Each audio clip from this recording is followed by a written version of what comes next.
प्रश्न 1. शिक्षण हक्क 21 यांसारख्या मूलभूत हक्कांची अंमलबजावणी करण्यासाठी केंद्र पुरस्कृत योजनांवर सेंट्रली स्पॉन्सर्ड स्कीम्स CSS अवलंबून राहिल्याने भारतातील सहकारी संघराज्य कोऑपरेटिव्ह फेडरलिझम कसा धोक्यात येऊ शकतो यावर चर्चा करा. उत्तर 1. प्रस्तावना. केंद्र पुरस्कृत योजना CSS या केंद्र सरकारद्वारे डिझाईन केलेल्या आणि अंशतः निधी पुरवलेल्या योजना आहेत ज्यांची अंमलबजावणी राज्य सरकारांमार्फत केली जाते.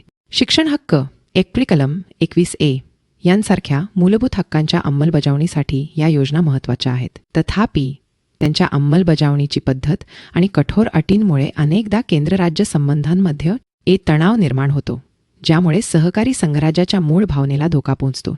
मुख्य भाग. केंद्र पुरस्कृत योजना CSS खालील कारणांमुळे सहकारी संघराज्यवादासाठी धोकादायक ठरू शकतात. विवेकाधीन अनुदानांचा वापर.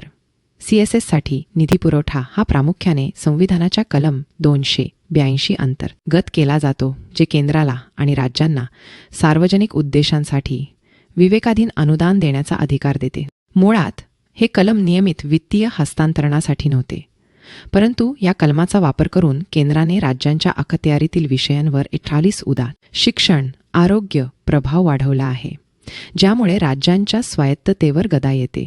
अटी व शर्तींची जबरदस्ती.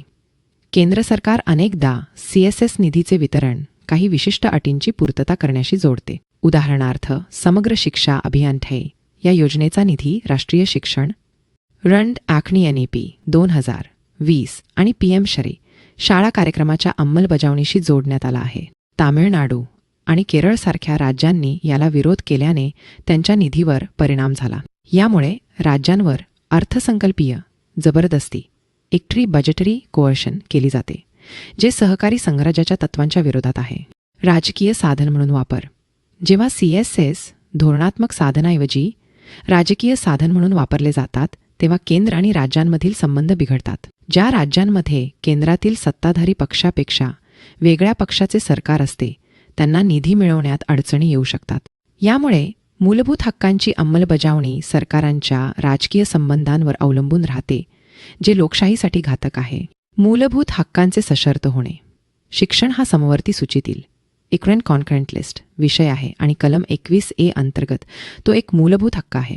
जेव्हा या हक्काची अंमलबजावणी CSS सारख्या सशर्त योजनांवर अवलंबून असते, तेव्हा तो हक्क सार्वत्रिक आणि अविभाज्य न राहता वाटाघाटीचा विषय बनतो. यामुळे केवळ संघराज्यीय रचनाच धोक्यात येत नाही, तर नागरिकांचे मूलभूत हक्क देखील धोक्यात येतात. निष्कर्ष. केंद्र पुरस्कृत योजनांची एकवणणी CSS रचना आणि अंमलबजावणी नियंत्रित करणारी स्पष्ट घटनात्मक चौकट नसणे हे केंद्र राज्य संबंधातील संघर्षाचे मूळ कारण आहे. त्यामुळे सर्वोच्च न्यायालयाने या प्रकरणात हस्तक्षेप करून कलम 282च्या वापराच्या घटनात्मक मर्यादा स्पष्ट करण्याची गरज आहे. विशेषतः शिक्षण आणि आरोग्यासारख्या हक्क आधारित विषयांमध्ये निधीचा वापर कोणत्याही प्रकारच्या जबरदस्तीसाठी केला जाणार नाही हे सुनिश्चित करणे आवश्यक आहे. असे केल्यानेच केंद्र राज्य संबंधांमध्ये संतुलन साधता येईल आणि सहकारी संघराज्यवाद खऱ्या अर्थाने मजबूत होईल, ज्यामुळे नागरिकांचे मूलभूत हक्क अबाधित राहतील.